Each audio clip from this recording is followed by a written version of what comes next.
So you want to learn how to shoot a knuckleball? Well, in this episode, I'm gonna give you a step-by-step tutorial on how to do that. But before we get any further, make sure you are mentally ready for the challenge, because mastering the knuckleball is the most difficult and advanced shooting technique in football. But if you do put in the work, nothing will stop you from learning it. Sounds like something for you? Awesome. Keep on watching. And I guess we could kick the whole thing off by defining what a knuckleball is. Basically, a knuckleball is moving unpredictably in the air, side to side, up and down, making it the goalkeeper's worst nightmare. And ultimately, what we are trying to achieve here is a ball flying in the air with as little spin as possible. Although many times, a successful knuckleball might have some top spin on it as well. And lastly, I would just like to make it very clear that this is by far not the only way to achieve a beautiful knuckleball. This is how I learned it, and my technique is very heavily inspired by Cristiano Ronaldo's legendary free kick goal against Portsmouth. The moment I saw that goal, I knew I wanted to learn this technique. So what I did, I downloaded the clip, watched the replay thousands and thousands of times, trying to mimic every single step he did in order to make the ball fly like that. Cristiano, was that the best free kick you ever struck? It's difficult to say, but maybe this one is the best. So let's kick the whole thing off with the run up to the ball. But before we do that, keep in mind that everything I'm about to tell you will apply whether you are trying to achieve a knuckleball from a free kick situation or if the ball is moving. Anyways, like I told you, my technique is 100% inspired by Cristiano Ronaldo, and the run up he does is simply a little bit weird. You want to run up to the ball from a little bit of an angle. You don't want to have an exactly direct straight angle to the ball. And at the same time, you don't want to have as much angle as when you are kicking a curving free kick. You run to the ball on your tiptoes. And the last step, you kind of lift yourself up with your toes like this. If you watch Cristiano Ronaldo's free kick goals, you will see he will always make that same motion. Running to the ball, lifting himself up, almost preparing his foot for what's about to happen when he strikes the ball, like this. Whoop! And then he kicks. It's a very unnatural movement, especially if you're not used to running to the ball like this. Some people like to run up to the ball flat-footed with their heels on the ground all the way like this.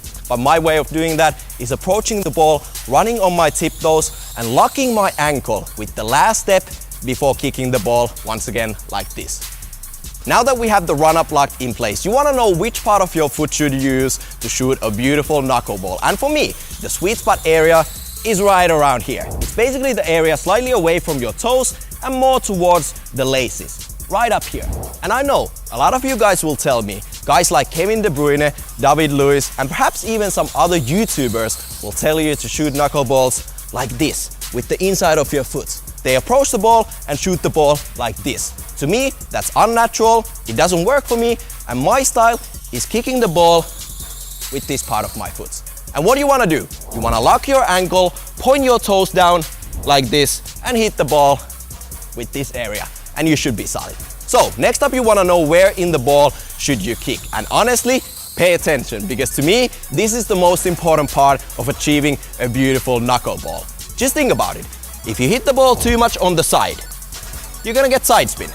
If you hit it too low and slice your foot under it, you're gonna get backspin. And like we learned in the beginning, we are trying to shoot the ball with as little spin as possible, if not with a little bit of beautiful top spin. And the way to achieve that is to hit the ball in the dead center, slightly on the lower half. The reason you wanna kick the ball slightly on the lower half of it is simply because if you hit the ball too high, it's not gonna have any air on it, and it's just gonna roll on the ground. Also, when shooting knuckleball free kicks, you've probably seen a lot of people searching for the valve and facing it towards them on their run-up like this. And while it's not gonna make the ball fly any more weird in the air, it is a very good thing to do because you actually get a visual reference on where the dead center of the ball is. But honestly, this tip is more for the people who just have a routine of shooting free kicks and they want to do it the same way every single time. So, the last thing on our menu is the follow through. And long story very short, you want to keep your follow through short and sharp while leaning over the ball like this. So compared to some other techniques out there, in order to shoot a beautiful knuckleball, you don't want to follow through by just letting your foot swing all the way up like this, and you don't want to stop your follow through completely after your initial contact with the ball. So basically what happens is that after you hit the ball and you follow through quick and sharp, your foot is gonna go slightly across your body, and what that does is makes your non-kicking foot drag along the ground like this. Don't worry about that movement. It just happens because your foot and your whole body weight is pushing you slightly on the side. So putting all the steps together, you approach the ball with your tiptoes, you prepare and lock your ankle on your last step before hitting the ball. Kick the ball with the instep area right here in the dead center, follow through, lean over the ball, and you're good to go.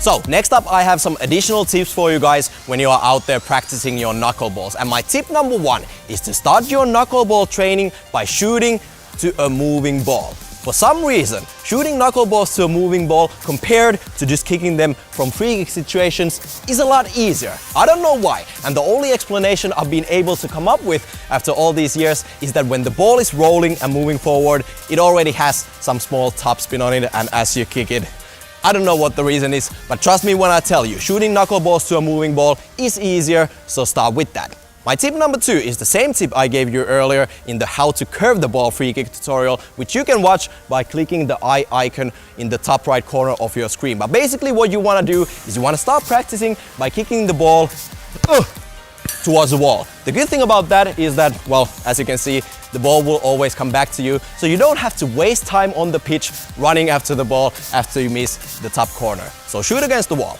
Tip number three, don't give up on your training. Shooting knuckleballs is hands down the most difficult shooting technique in football, and depending on your skill level, mastering the knuckleball will take anywhere from months to years. So be consistent, stay positive, and keep practicing.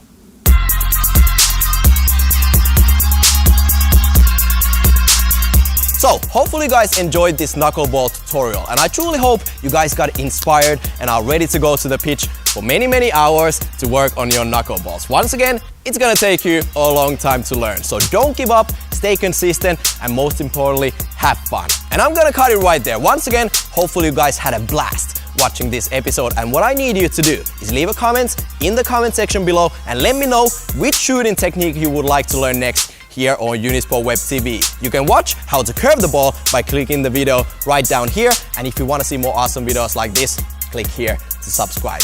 Again, stay consistent, don't give up, and work on those knuckleballs. I'm out.